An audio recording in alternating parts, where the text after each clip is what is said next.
Hello, you are listening to the Mets in the UK podcast, your home for Mets content in the UK. You can catch the podcast every Tuesday on Spotify, YouTube, and all good podcast hosts. You can also find us on Facebook, Instagram, Blue Sky, Threads, and X at Mets in the UK, or you can use the hashtag MITUK to get involved. Today, we continue talking about Mets spring training, bringing you all the very latest. I am joined by Tracey. How are you doing, Tracey? I'm not too bad, thank you. How are you? I am good. And somewhere between London and her home is Toria, who's joining us on audio. Hopefully, this is going to go well. It might go horribly wrong. How are you doing, Toria? I am good, thank you. I've had a wonderful day in our capital. So, any of you who are listening to us from the US, come and visit us because our capital is beautiful. And yes, I'm on my way home, so I apologise in advance for any disruption. But aside from that, I'm great. We're all good. Fantastic. And unfortunately, we're not joined by Joe this evening, who is having a short spell on the IL. Hopefully, she'll be back with us next week. So we'll start things off with news. Since our last episode, a few things have happened in the world of the Mets. We've seen Jose Iglesias join the Padres on a one-year minor league deal. There's options for a second year, which puts to bed any sort of comeback rumors to the Mets. We've also seen the Mets house confirmed in Union Square. It's a big store with guest appearances. Some of the podcast people are doing their shows from there. There's all kinds of events going on. One to visit if you are heading to New York at some point this year. We've seen Sean Reed-Foley placed on waivers. He's cleared through those since the announcement was made, saying he wants to stay with the Mets, even if it means he has to be in the minors, which I think is a testament to just how great it is to be a Met at the moment. The Mets assigned 13 players to the development camp. As we often see during spring training, this is nothing new, nothing to be really surprised about. Usual kind of names. There was nothing on there that particularly jumped out. Sprott and Tidwell were probably the biggest names on there. Maybe we could have seen a bit more from them, but it was inevitable they were going to go down to development eventually. We've also seen the news that Francisco Alvarez has fractured a bone in his left hand during live BP. He's had surgery. He's expected to be out for 6 to 8 weeks. Obviously, we wish him a speedy recovery on that one. Looks likely that Luis Torrens is going to step up in the catcher role. Who remains the backup to Torrens, though, still remains to be seen. That is a spot that is still open. The 14th of March, the Mets are releasing a documentary on YouTube about the Soto signing called The Pursuit, which looks very interesting from the trailer that they posted yesterday. We've also had the news that Christian Scott started throwing on Monday, which is really positive as he bounces back from his injury last year. Probably won't see him until midsummer, around about that time, but it's good that he's now started throwing again following surgery. And finally, we've got Jonah Tong is the headliner of the Mets prospect game this weekend, highly touted pitcher from the minors. Nothing major going on in the world of Mets news. Anything you'd like to comment on, Trace? Just to reiterate what you said about Alvy, obviously wishing him a full and speedy recovery. But like you say, nothing really sort of jumping out and going, this is really unexpected. So long may it continue, I think. I don't like unexpecteds during spring training. Unless Yeah, it's I a think we good can. unexpected. Yeah, good unexpected's definitely always welcome. Hopefully, we've got the worst of the injuries out of the way with early on, and we can have a nice, smooth, boring sail into the start of the season. That would be nice. That would be very welcome. Toria, have you got any thoughts on Mets news? Oh, Tom, you just jinxed us like Joe. You know, we get a whole load of injuries now. I was a little surprised, as you touched on, Sprout and Tidwell going back so soon was a bit of a surprise. Now, for those that aren't familiar with spring training, just because they've been into minors doesn't mean that we're not going to see them. These guys are still going to get an opportunity to show what they've got in spring training. So expect to see them potentially, but we're getting to the point now where spring training is going to ramp up a little bit, and we're going to see more of the regular guys, and we're going to see finally some of the starters being stretched out. Mostly, obviously, I'm excited to see Holmes get stretched out. As I mentioned the other day, he's been electric so far. We can't judge things on 3 innings at a time. So I'm excited to see what happens with him getting stretched. Alvey is gutting because he is our boy. But as we've mentioned previously, we've got, for the first time in a long time, we've got some decent depth at catching. There's been some talk about maybe we might try and look to sign someone to fill that spot. I don't think we need to. We've got Parada, we've got Reitz. I think that Torrens is fit enough to do almost an every day. So I'm not too concerned about that. I think we're looking to a month I think we've just into the season lost without Tom. can probably bridge that gap.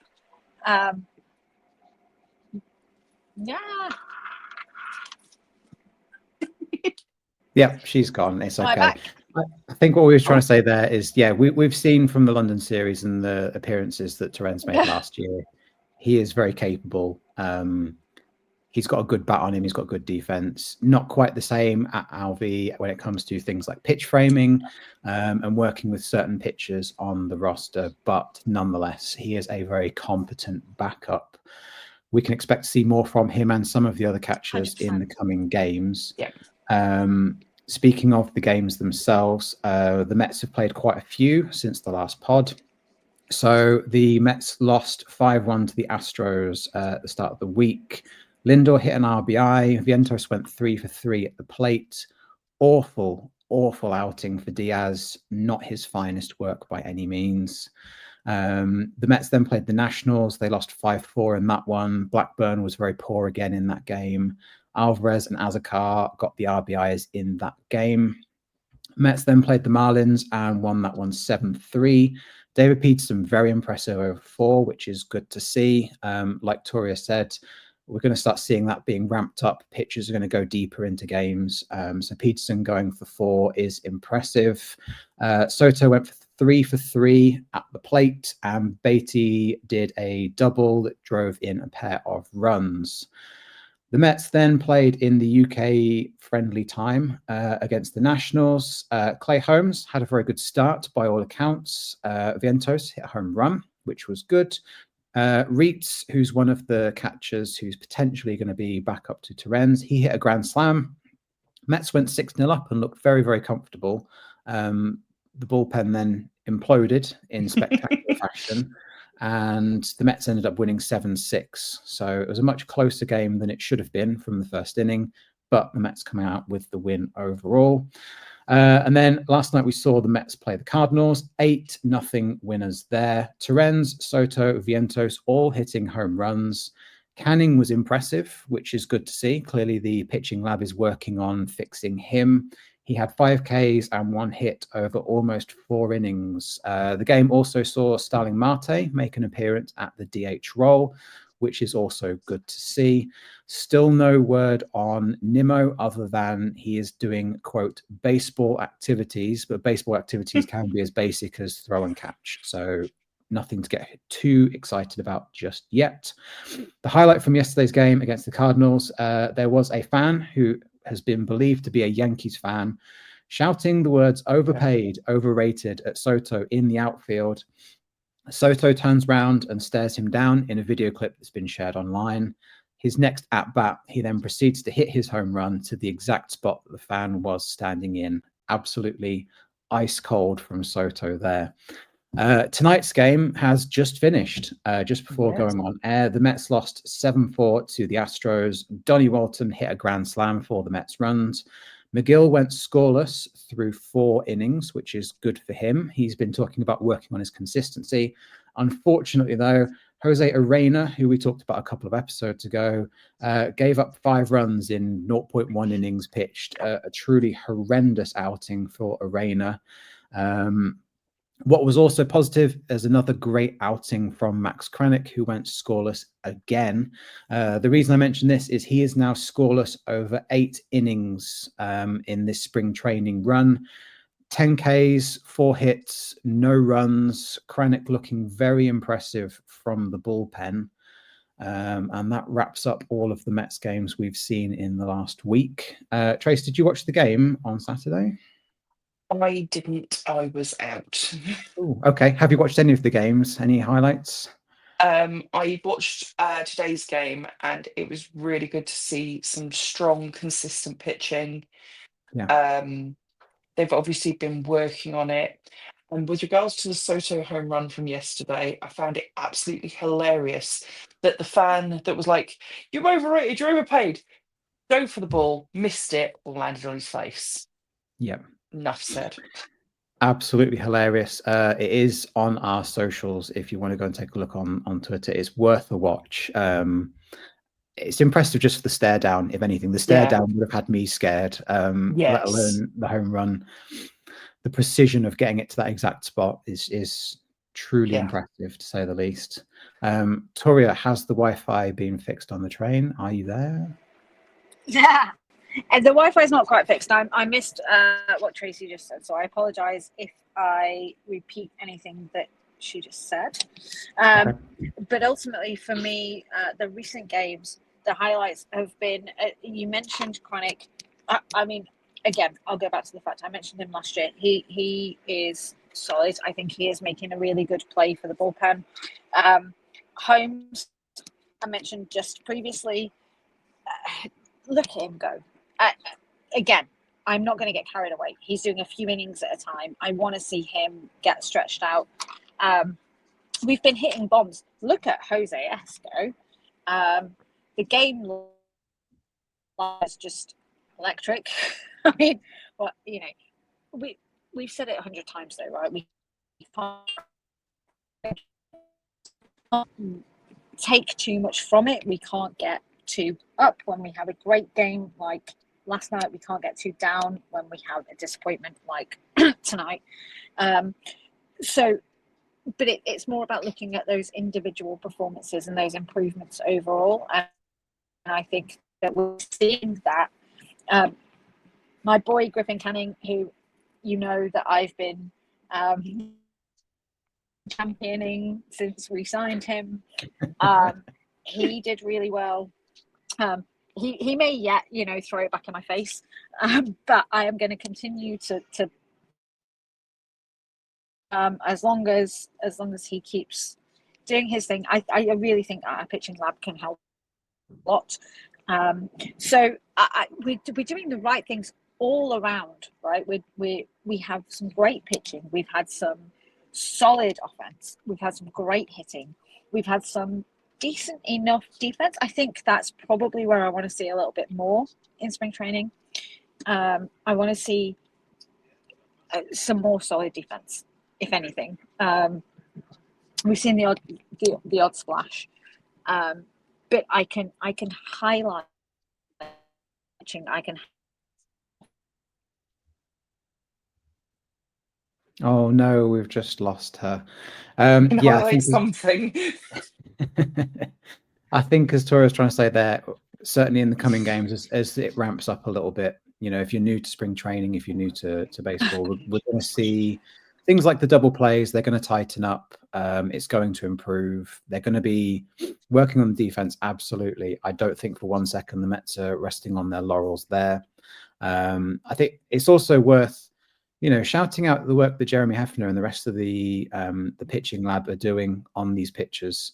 Truly fantastic work. There's a lot of investment that's gone into it from the Mets. And it seems to be paying dividends, not just from, the likes of Canning, who we've seen that improvement from, but the Mets players that have been around for a little while. Tyler McGill going for 4 today. David Peterson looks like a totally different pitcher. Sean Manaea last year. There's a lot of positives that are coming out of this pitching lab, and I think it's a real strength of the team to have there. Question for you in the comments. Should Max Kranick make the opening day roster in the bullpen? Yes or no? Let us know in the comments. As is always the case, shout out to our regular listeners. Thank you for listening. Don't forget to hit that like button, subscribe, share, all that good stuff so we can bring more amazing Mets content to people across the UK and beyond.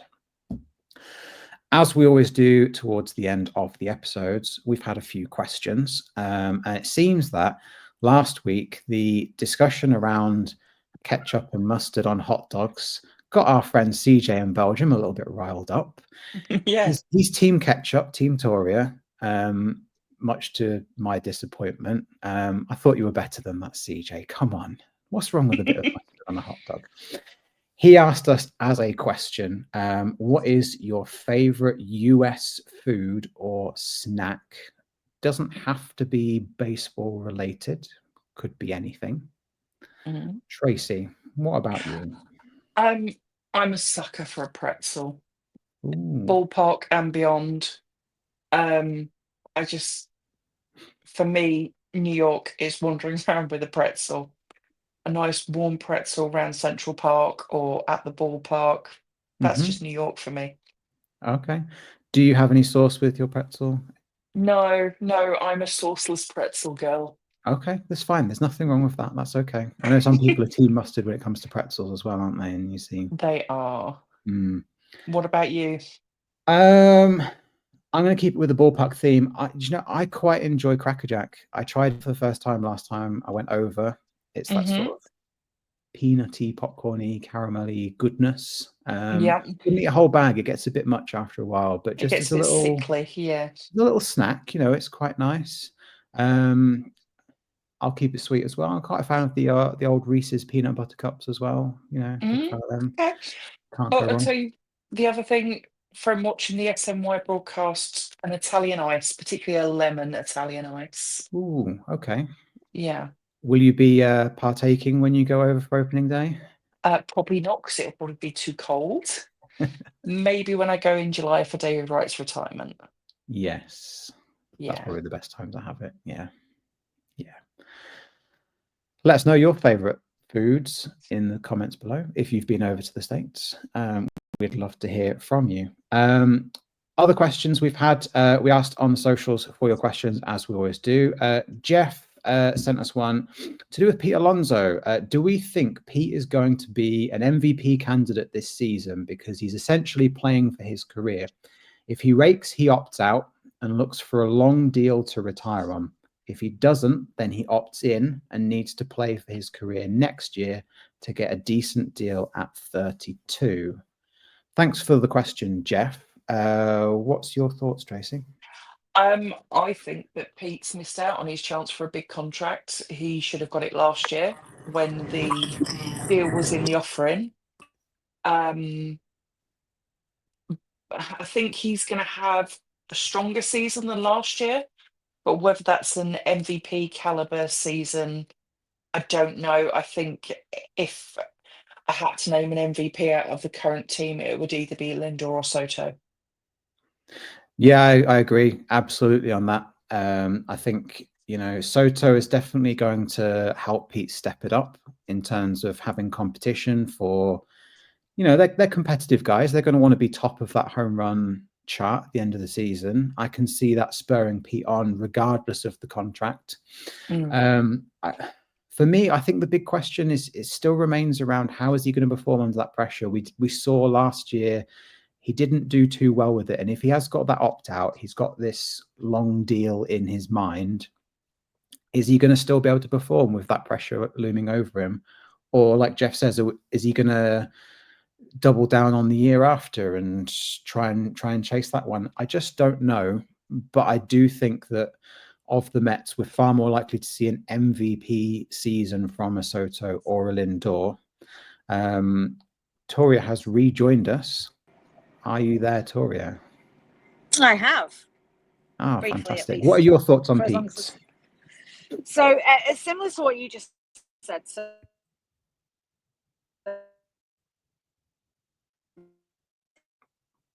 Oh no, she's gone again. Oh, Toria. Yeah, I think you were trying to agree with me on that one to do with Pete.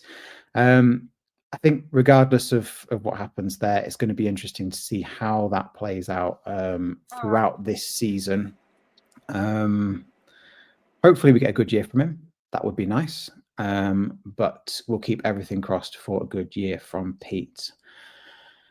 We've got a third and final question, which has come to us from Mary. Thank you, Mary, for sending this one in.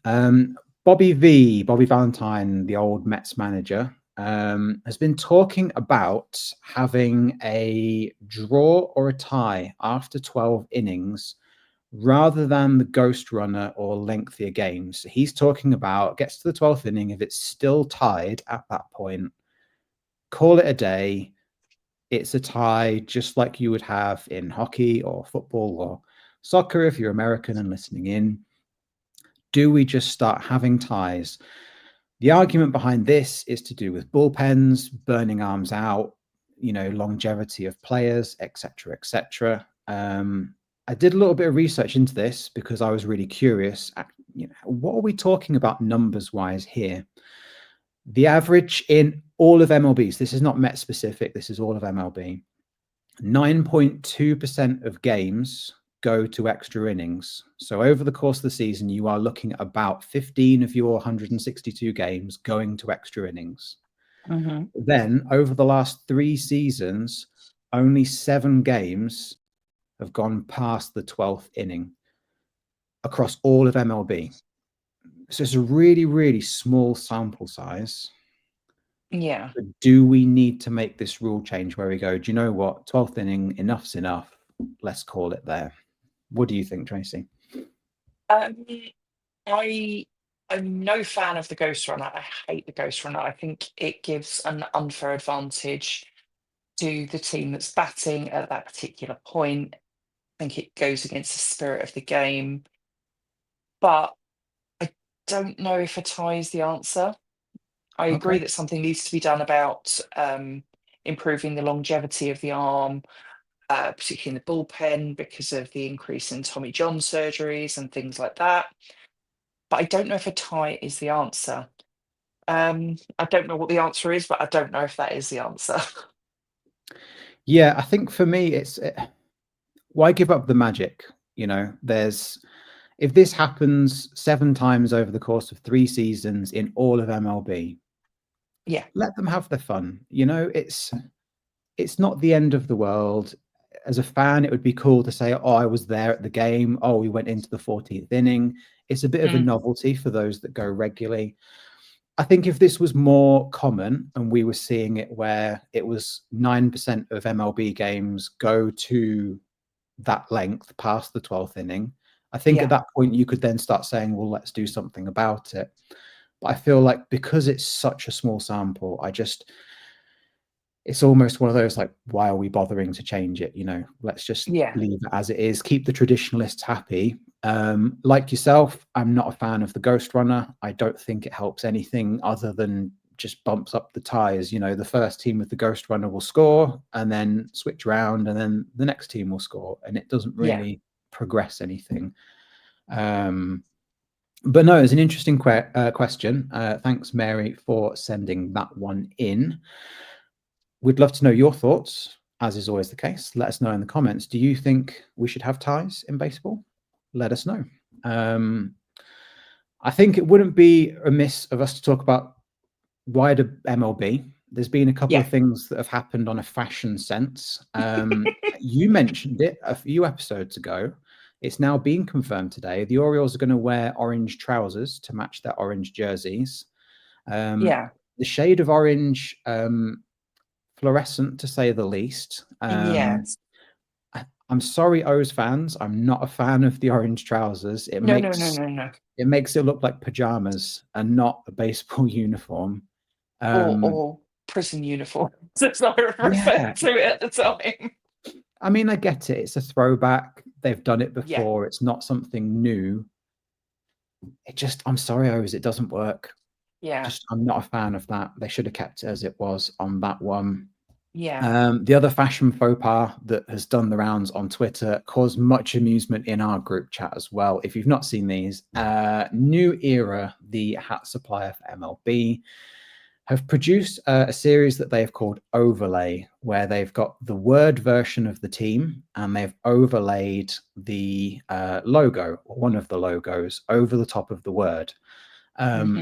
Stylistically, it's unpleasant, to say the least. The Mets one isn't as offensive as some of the others, shall we say. Yeah. The Texas Rangers in particular, I'm not going to say it because it's a family-friendly show. Yes. But the T replaced the X in Texas, and when you translate that in Spanish, it's quite a dirty word, and I'll leave it there. Yes. If you look online at the images and the translation, there's been a lot of comedy. There's been a lot of great content around it. MLB have actually pulled them from the store today, so you can't purchase Have them. they? Yes. I think word got back to MLB on that one. It's caused much amusement, to say the least. This isn't the first time we've seen this happen. Last year, the Oakland Athletics, or the Athletics as they're now known this year. Yes. It's going to take a while to get used to. Their hat said A's, and that had been repeated multiple times, and that turned A's into a rather rude word as well. Yeah. There was also the Rivals cap a couple of years ago where they had, if there was two teams in a city, they would have both logos sort of mirrored and the word marks of both teams on them. And it's like, if you're a Mets fan, why would you want anything Yankees on you, for example? Yeah, they're strange. What I want to know is who's buying these hats, right? Like, I understand a City Connect hat, or your classic blue and orange cap, or the spring training one. But why do we have like 50 of these different designs that are usually pretty hideous as well throughout the season? Who is buying them? That's what I want to know. I do have some unique ones, but they're all sort of classic Mets, but with different colours. Like a few years ago, there was the alternate dugout hoodie was grey and orange. Okay. I got the matching cap because I got the hoodie. Yeah. I've got a Pride rainbow Mets hat. And I've got ones like that that are still very Mets centric and classic Mets, but with a spin, but not sort of like, how is that even vaguely Mets sort of thing? Yeah, exactly. And obviously those kind of things have a place. They do the ones for Mother's Day, Father's Day as well. Like, all of those have a place. I'm talking about these really like truly hideous ones like we've seen this last couple of days. Thank you for the entertainment, New Era. Honestly, it's been great. And like I said, there's been some brilliant jokes and humor. There's a lot of funny people in the baseball world. Enough's enough. Come on, enough's enough at this point. But if you have any of these strange Mets caps in your collections, send us a picture. We'd love to see them, just for giggles. It does cause us giggles. So yeah, by all means, feel free to send them over. Right. So speaking of enough's enough, we're coming to the half an hour point. So we will call it time on this week's pod. Thank you, as always, Tracey, for joining and talking all things Mets. We can't say goodbye to Toria. She's disappeared on the train. Clearly, train Wi-Fi is not what it's all cracked up to be. Apparently not. We will be returning same place, same time next week on Tuesday, talking about all things Mets. In the meantime, like I said, don't forget to like, subscribe, comment, answer any of our questions, join in the chat on our socials. We are on Facebook, Instagram, Blue Sky, Threads, and X at MetsInTheUK. All that leaves us to say, let's go Mets. Let's go Mets.